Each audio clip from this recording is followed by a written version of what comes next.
দর্শক শ্রোতা, জামাত নেতা শফিকুল ইসলাম মাসুদ সাহেব এবং ইসলামী ব্যাংকের একজন পরিচালক আব্দুল জলিল, তাদের দুজনের মধ্যে একটি কনভারসেশন বা মিটিংয়ের একটি অংশ সোশ্যাল মিডিয়ায় আজকে ফাঁস হয়ে গেছে এবং সেটি ব্যাপক পরিমাণে ভাইরাল হচ্ছে। এটি নিয়ে বিভিন্ন ধরনের গুঞ্জন চলছে, পক্ষে বিপক্ষে বিভিন্ন ধরনের আলোচনা সমালোচনা চলছে। আজকে সেই বিষয়টি নিয়ে আপনাদের সাথে একটু ডিসকাস করতে চাচ্ছি।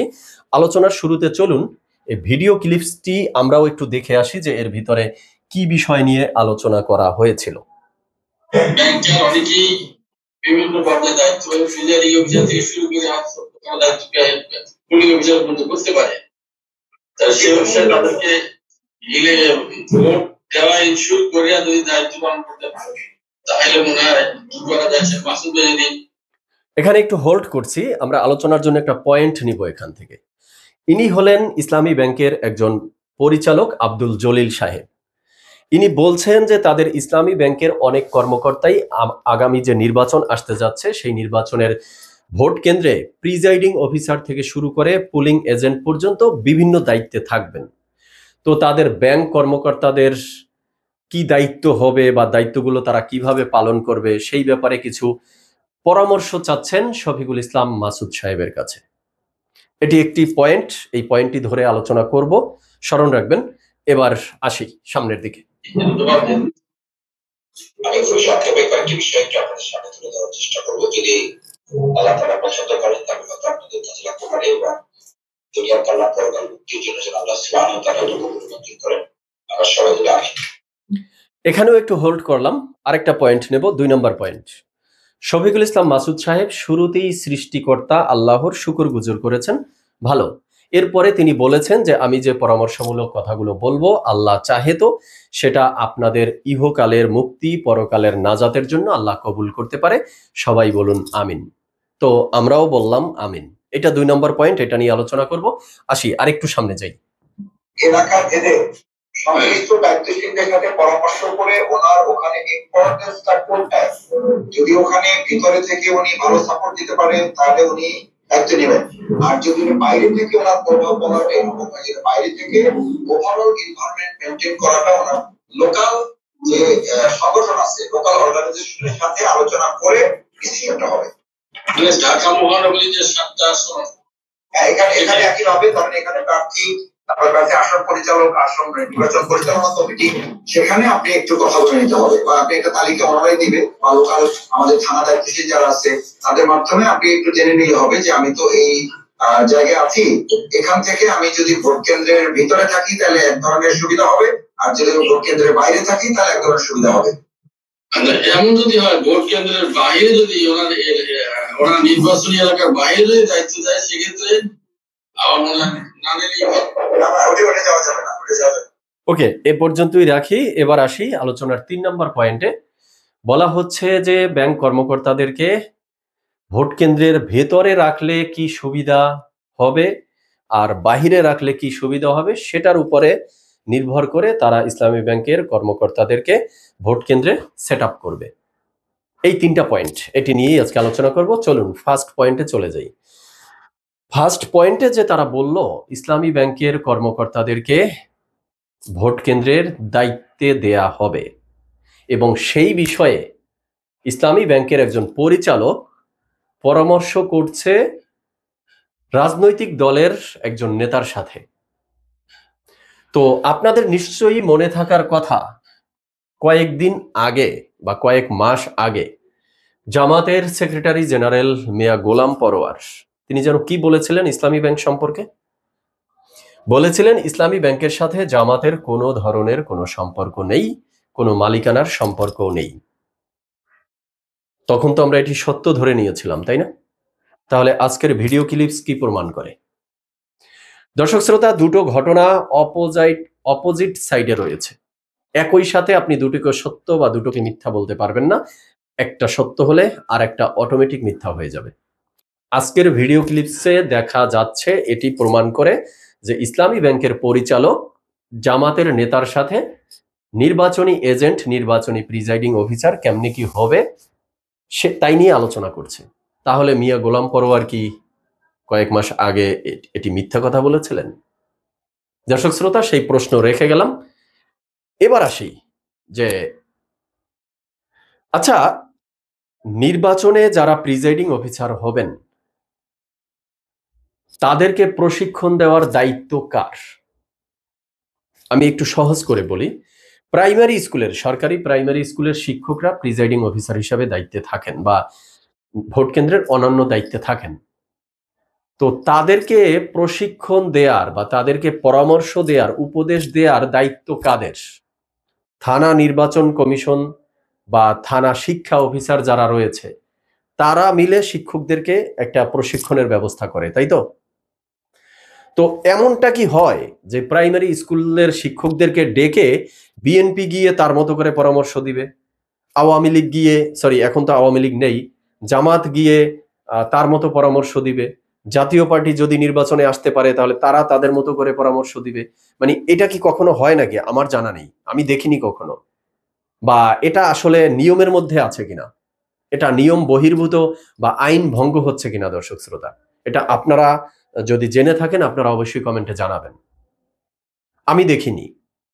তাহলে ইসলামী ব্যাংকের কর্মকর্তাদেরকে ভোট কেন্দ্রের দায়িত্ব দেয়া হলে তাদেরকে প্রশিক্ষণ দেওয়ার দায়িত্ব হলো ইলেকশন কমিশনের। তো সেক্ষেত্রে ইসলামী ব্যাংকের একজন পরিচালক একটা রাজনৈতিক দলের সাথে পার্সোনালি গোপনে ভার্চুয়াল হোক বা ডিরেক্ট হোক এই ধরনের মিটিং করতে পারে কিনা, এটা অন্যায় কিনা, এটা নিয়ম বহির্ভূত কিনা, আপনারা অবশ্যই জানাবেন। এবার আসি 2 নম্বর পয়েন্টে।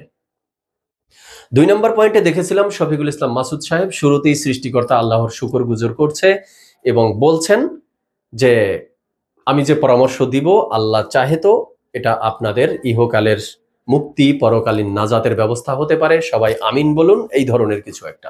মানে আলোচনার শুরুতেই মোটামুটি একটা ধর্মীয় লেবাস তিনি লাগিয়ে দিয়েছেন। ভালো, আমি খারাপভাবে বলছি না, ভালো বলছি। কিন্তু কথা হলো বিসমিল্লাহ বলে মানে অন্যায়ে নামা যায় কিনা? আমি বিসমিল্লাহ বলে কাউকে মারা শুরু করে দিলাম, তাহলে সেটা জায়েজ হয়ে যাবে কিনা?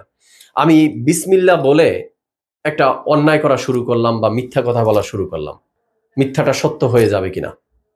বা আমি বিসমিল্লাহ বলে রেপ করা শুরু করে দিলাম, মানে নাউজুবিল্লাহ, আমার নিজের ব্যক্তিগত দিক থেকে আমিও নাউজুবিল্লাহ বলছি, বাট আলোচনার স্বার্থে বলা। তো এগুলো কি হয়? হয় না তো। বাট শফিকুল ইসলাম মাসুদ সাহেব যেটি করলেন, সবকিছু ধর্মের লেবাস লাগিয়ে, ধর্মের ট্যাগ লাগিয়ে আলোচনা করা শুরু করলেন ষড়যন্ত্রমূলক। বিভিন্ন মহল থেকে আলোচনা উঠেছে যে এটার ভিতরে ষড়যন্ত্র হচ্ছে ভোট কেন্দ্র দখল করার, ভোট বা ব্যালট বক্স ছিনতাই করার, ভোট জালিয়াতি করার। অনেকেই এর মধ্যে ষড়যন্ত্রের গন্ধ খুঁজে পাচ্ছে।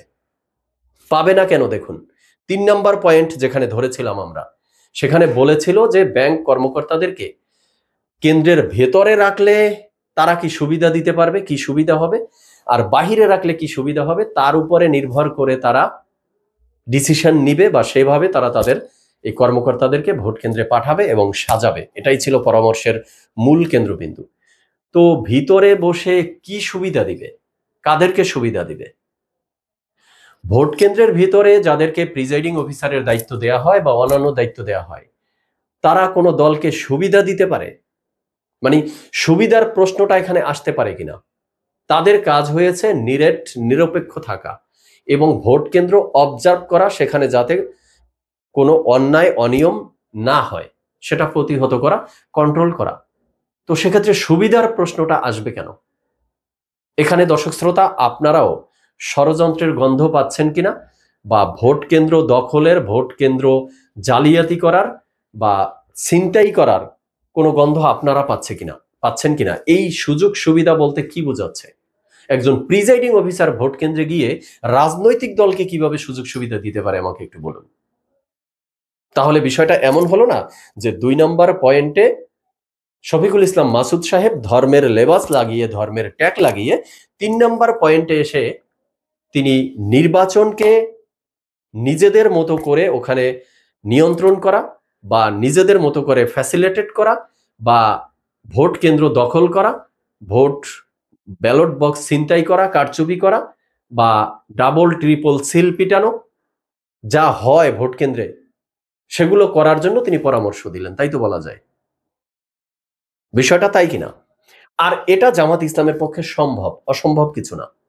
কারণ আপনি একটু ঠান্ডা মাথায় যদি চিন্তা করেন তাহলেই দেখবেন যে আমরা যারা আমজনতা আছি, XYZ আমরা যারা আছি, আমাদের জন্য যেগুলো হারাম, জামাতের জন্য সেগুলো আবার জায়েজ, তাদের জন্য সেগুলো আরাম। ছোট্ট কয়েকটা উদাহরণ দেই। নারী নেতৃত্ব ইসলামে হারাম, কিন্তু জামাতের জন্য সেটা আবার আরাম, তাদের জন্য হালাল। এটা পায়ের টাকনুগিরার নিচে পুরুষদের প্যান্ট পরা, পাজামা পরা, লুঙ্গি পরা নাজায়েজ, হারাম, এবং ওই জায়গাটি জাহান্নামে যাবে। আমরা বিভিন্ন হুজুরদের ওয়াজ মাহফিলে, মসজিদের মিনার থেকে, মেম্বার থেকে, জুমার খুতবা থেকে এগুলোই শিখে এসেছি। বাট আপনি জামাত শিবিরের অনেক নেতাকর্মীদের পায়ের দিকে একটু তাকিয়ে দেখবেন, এই ফতোয়া তাদের ক্ষেত্রে কার্যকর না, তাদের ক্ষেত্রে এটা জায়েজ। আবার দেখুন, বেপর্দা নারী, বেহায়া নারী, তাদের মতে তারা যাদেরকে বেহায়া নারী, বেপর্দা নারী বলে, তাদের সাথে আমরা যদি ওঠা বসা করি, কথাবার্তা বলি, সেটা হারাম।